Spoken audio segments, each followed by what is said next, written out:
pala mga kalapatids, papahagis pala natin siya sa ano ko, kapatid ko dun sa may palengke namin. Medyo malayo-layo din yan, mga 16 kilometer.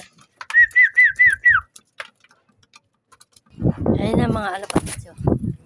Dadalhin pala natin siya dun sa kapatid ko, papahagis natin sa palengke. Yan yan mga kalapatid siya. Ayun yung kapatid ko, nasa labas. Pahagis natin siya ngayon sa kalsada, kalapatid, sa taas. Sa may palengke. Ayun na mga kalapatid, siyagis niya na. Siyagis niya na. Ayun mga kalapatid, pinahagis ko na sa kapatid ko. Hindi tayo nag-aabang. Ayun na.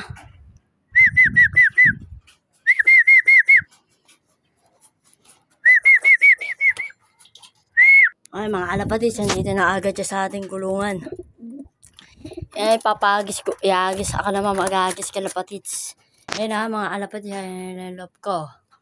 Ihagis ko ngayon sila, yung dami nagpawala sa amin, no? Ayun mga kalapatids, dito na tayo. Ihagis ko na siya. Ayun no, kalapatids, nagkikaos. Kaos sa amin. Ayun na mga kalapatids, abang na tayo. Andiyan na pala sila mga kalapatids. Ayun na mga kalapatids, dadapo yan pag naglagay tayo ng patoka dito sa bubong.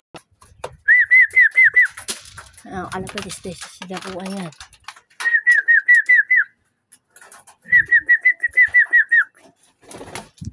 Kalapatids, paamo kayo lahat.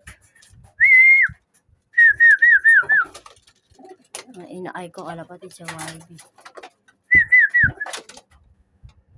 Patatin yan dyan mga kalapatids. Ayun na.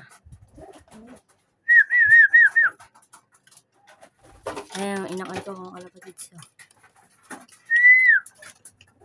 Dito yung mga magulang. Magulang na pasaway. Ayan. Ito hindi kasi siya mga kalapatids kasi baldado siya. Diyan lang siya.